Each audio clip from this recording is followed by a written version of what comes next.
สวัสดีมื้อนี้มาพบกับพระศรีโหบุญมีสิประเสริฐเส้นเก่าเส้นเคยเนาะพระศรีโหมาอยู่บ้านนาขามคุมหนองขนันเนาะเมืองสระสมบูรณ์แข็งจำปาสักมากับจัวหน่อยจัวหน่อยอยู่บ้านนาตาลซีเมืองคงสระแข็งสระวัตรจัวหน่อยนั่นจัวหน่อย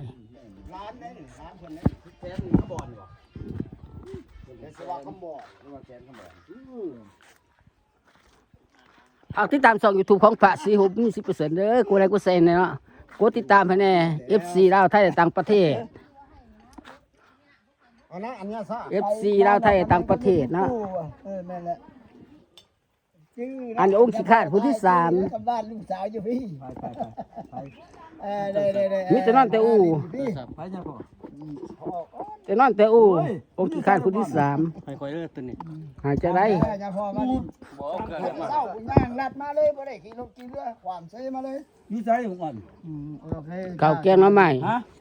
สัวไก่ตำบักหุ่งเนาะแซ่บอร่อยอันนี้ พ่อใหญ่มากินมาจาก กินแซ่บ ก่อนเฮก่อนนอด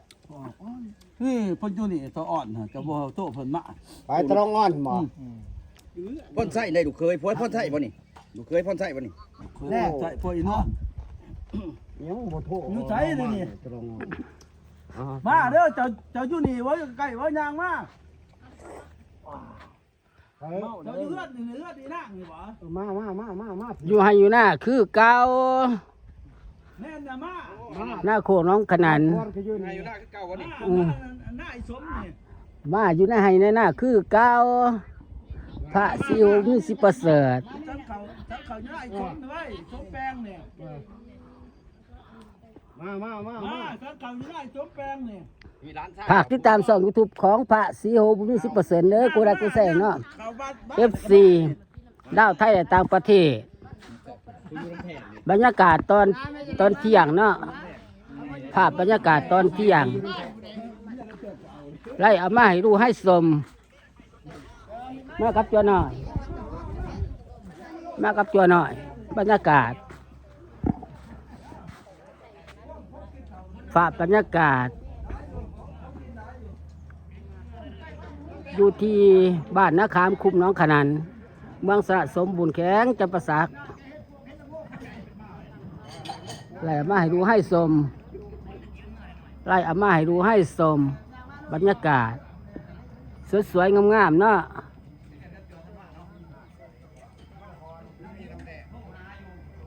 กูได้กูแซ่ฝากสีโหบุญ10%เด้อส่อง YouTube เด้อส่อง YouTube เป็นกำลังใจให้ฝากสีโหบุญ10%แน่ มันก็สิเอาแหละเฮ้ยปัน โตมันมาในนี่เนาะเราอยู่ในนี่บ่วันเลือดถ้าไปหั่นนี่เลือดถ้าไปเพิ่นมา สิมาบ่ล่ะสิมาบ่บ่ดอก มาเขาคอยมามาไปมาไปขึ้นเรือนนี่เขาบ่เห็นเพิ่นในหน้าตา ไป ขึ้นเรือนนานไป เราอยู่พี่ มากินข้าวมากินข้าว มาเห็นหน้าดิ อันนี้บ่เห็นเพิ่น มากินข้าวมา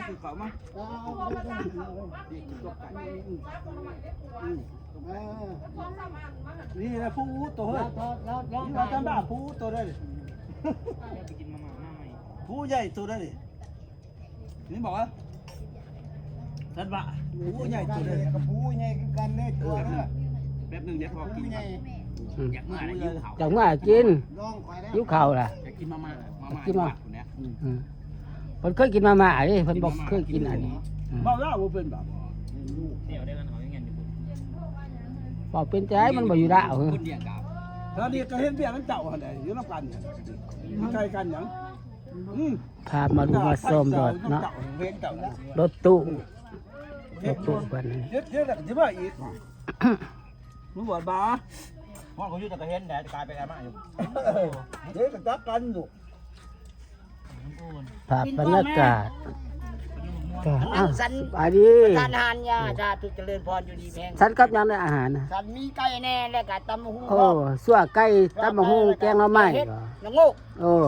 แซ่บเนาะ ชาติเจริญพร แซ่บหลาย มากินข้าวอยู่ ได้เงินน่ะบ่ได้เนาะว่า สันได้ สั่งให้ได้สั่งเอา ฝากติดตามช่อง YouTube ของพระโสบุญมี 10% เด้อกำลังสร้างไม้ธนาคารเนาะกำลังสร้างซ่องไม้ธนาคารกำลังสร้างซ่องไม้ธนาคารกดไลค์กดแชร์ให้พระศรีโหบุญมี 10% แน่ FC ลาวไทยและต่างประเทศเนาะลาวไทยและต่างประเทศ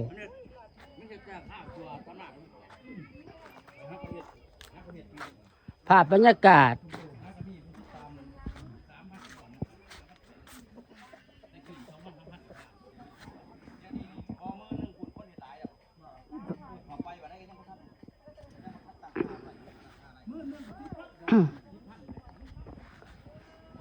อะไร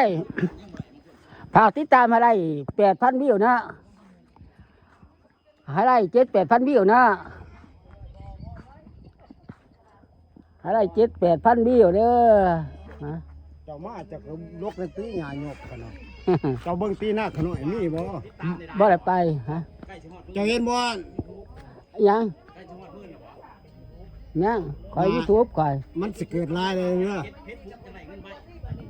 เนี่ยซะหน้าเจ้ามันน้ำหน้าหยกมันสิลายแหละน้ำหน้าหยก หลาย จะสิคือน้ำมนุหักฮะ บ่ตะกี้ข้านติ น้อย ตะกี้ข้าน ขาดที่ขนาด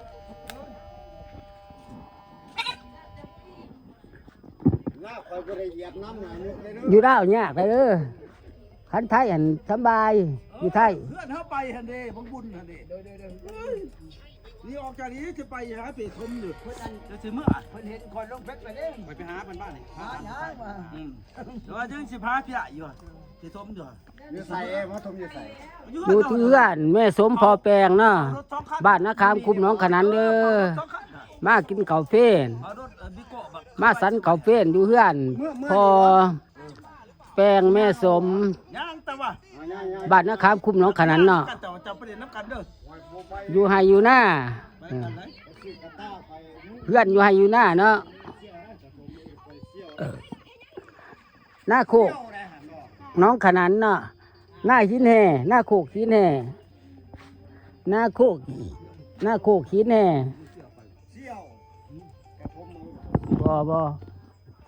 บ่ขาย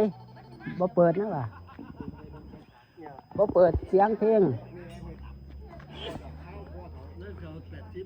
ฝากติดตามช่อง YouTube ของพระศรีโหบุญ 10% เด้อกดไลค์กดแชร์เนาะกดติดตามให้แน่ แล้วแกแล้วพี่ทมทำงานก็ข่อย กดติดตามให้แน่ ขอบไปคลิปเลยขอบไปคลิปเลยเนาะ ปล่อยนี่ว่าเกิดบางอย่างเป็นยังไงเดี๋ยวกับ175 เนาะเนาะขนาด ไปเห็นบัตรเขาว่ายังอีก5ปีนี่เจ้าบ่ได้เห็น ว่าอันนี้ตะลองอ่อนตะลองอ่อนนะ ตะดองบ่ ตะลองนะตะลองนกเขา มันเป็นยังบ่มาว่ะ มาจังไงมา อันนี้ บ่เลยบ่ เพื่อนจะฝากเพิ่นเนาะพอแปลงเนาะอันนี้พอแปลงแม่สมเพื่อนเจ้าฝากเพิ่น ไม่ได้หาที่เบ็ดได้จังหวะเราอยาก ตอนที่เจ้าว่าห้วยเจ้าบ่อายุที่ราเจ้าว่าอีก4 ปีนี่เจ้าบ่ได้เฮ็ดงานได้ครับว่าอยู่กับโชค จุน้อยก็นอนอยู่อู่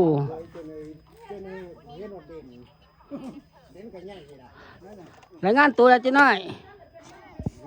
รายงานตัวเด้อ รายงานตัวกันจ้ะ เออซื้อจังไหลรายงานซื้อ 3 ปี ฮะ กอง2เขตบึดตะพุสา อายุจักปี บ้านมัก อยู่วัดใด 8 เพิ่น ปี ก็บ่เดียวเบิ่งข่อยเนาะ วัดน้ำตาลเซ่ นาตาลเซ่คนบ้านนาตาลเซ่ เพิ่นของเอาเพิ่นมี เอาคลิปนี้กับพระศิวะโคราชไปก่อนบ๊ายบาย อยู่น้ำเมา